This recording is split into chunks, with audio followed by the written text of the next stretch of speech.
এই, তোরা স্কুলের ফিস দিচ্ছিস না কেন রে? এই ঘেটু, তোর 2 মাসের স্কুলের ফিস বাকি আছে, কবে দিবি তুই? স্যার, আমার একটা ছাগল আছে, ছাগলটা বিক্রি করি, তারপরে ছাগলটা বিক্রি করে স্কুলের ফিস দিয়ে দেবো। পেঁচি, তোর কি খবর রে? তোরও তো স্কুলের ফিস বাকি আছে, কবে দিবি তুই? স্যার, ঘেটু ছাগলটা বিক্রি করলেই আমি আমার স্কুলের ফিস দিয়ে দেব। ঘেটু ছাগল বিক্রি করলে তুই স্কুলের ফিস দিবি? তার মানে ঘেটুর ছাগল বিক্রির সাথে তোর স্কুলের ফিসের সম্পর্ক কি? স্যার, আমি ঘেটুর কাছে টাকা পাই, তাই ঘেটু ছাগল বিক্রি করে আমাকে আমার টাকা ফেরত দিয়ে দিলেই আমি স্কুলের ফিস দিয়ে দেব। বাবা রে কালু, তোর কি খবর রে? তোরও তো স্কুলের ফিস বাকি আছে, কবে দিবি? স্যার, ঘেটু ছাগলটা বিক্রি করলেই আমিও আমার স্কুলের ফিসটা দিয়ে দেব। তুইও কি ঘেটুর কাছে টাকা পাস নাকি? না স্যার, ঘেটু ছাগলটা বিক্রি করলেই আমি ওর কাছ থেকে টাকা ধার নেব, তারপর আমি স্কুলের ফিসটা দিয়ে দেব। কি সাংঘাতিক রে বাবা! ঘেটু তুই তো সাংঘাতিক রে বাবা!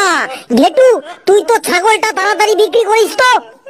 একটু প্রশ্ন ধরি, এই ঘেটু তুই বল, 1 কেজি আপেলের দাম যদি 50 টাকা হয়, তবে হাফ কেজি আপেল মানে 500 গ্রাম আপেলের দাম কত হবে? স্যার, 1 কেজি আপেলের দাম যদি 50 টাকা হয়, তাহলে 500 গ্রাম আপেলের দাম 20 টাকা হবে। বলিস কি? কিছুই তো জানিস না দেখছি।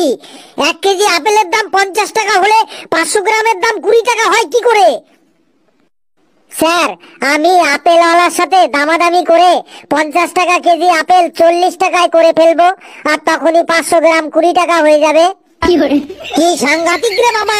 তুই বেঞ্চের উপর দাঁড়া, তুই বেঞ্চের উপর দাঁড়া তো।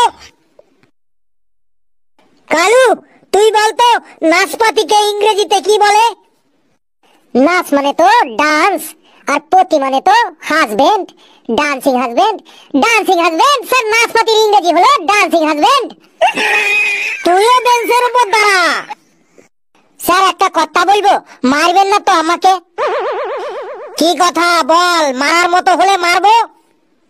স্যার, আপনি তো প্রতিদিন আমাদেরকে প্রশ্ন করেন, স্যার আমি আজকে একটা আপনাকে প্রশ্ন করব, স্যার উত্তর দেবেন? বল, কি প্রশ্ন, তাড়াতাড়ি বল। স্যার, একটা বাঁদরের সামনে 5টা কলা ছিল, কিন্তু বাঁদরটা একটা কলাও খেতে পারলো না, কেন?